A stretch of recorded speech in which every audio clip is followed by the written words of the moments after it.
I'm Bill Anschell. I'm a piano player based here in Seattle.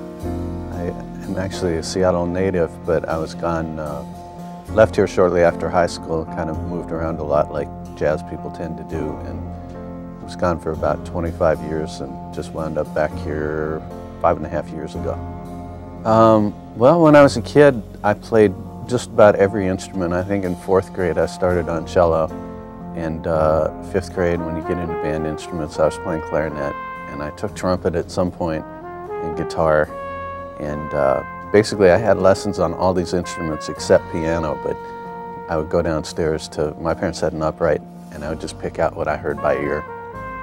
And I bought a book of, like, it was called 10,000 Chords for All Occasions, and I figured out, just got a sense of general harmony from that book, and you know, I would buy books that had melodies and chord symbols, figure out how to play them, and eventually piano kind of became what I did for fun, and the other instruments became what I did because I was being trained to play them.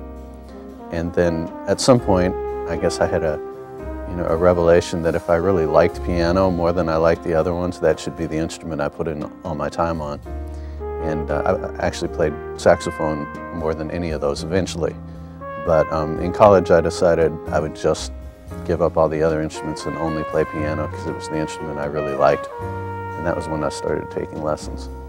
I got interested in jazz in kind of a roundabout way. I was actually pretty much self-taught when I went into college, and at that point I took a lot of theory lessons and still really wasn't much of a piano player. I was playing in rock bands, and I decided that I should learn how to really play piano, but I realized that maybe there wasn't that much to learn studying rock. And so really, without even caring for jazz that much at that point, I decided to take jazz lessons, which I did here in Seattle. I took a year off from college, started studying jazz, and then as soon as I really got inside the music through the lessons and started getting a sense of what improvisers were dealing with and what all the possibilities were when you were improvising in jazz, I got the bug. And from that point on, I kind of never turned back, just practiced real hard, and by the time I went back to college, I was already playing in jazz groups.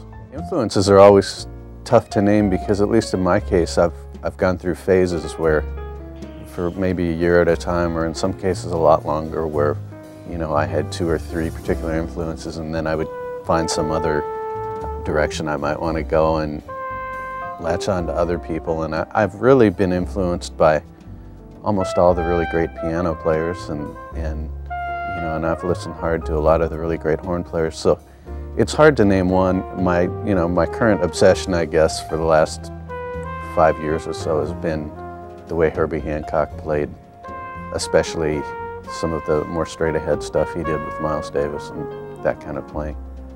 But I hate to name one person because I've listened to so many, and they've all kind of equally affected the way I play over time. I guess I would say about jazz, I'm long past saying that everybody should like it. I don't think that's reasonable to expect. It's an acquired taste, but I wish that more people were exposed to it earlier so they did acquire the taste. Not everybody would, but when you look at the kind of support that's gone into classical music, in order to try to build an audience that maybe doesn't naturally gravitate toward it, I think jazz deserves that same kind of respect and that same kind of funding and that same kind of support. I think it's an art form that's every bit as sophisticated, every bit as beautiful. It just happens to be a spontaneous instead of composed one. But you don't get, or you haven't historically gotten busloads of kids going to hear jazz groups in large concert halls as part of a school curriculum. And because of that, jazz, until that's remedied, jazz will always be struggling to find its audience, I think. I don't think the audience would ever be enormous, but I think the audience could be bigger than it is, and I think it's a musical form that deserves that kind of appreciation.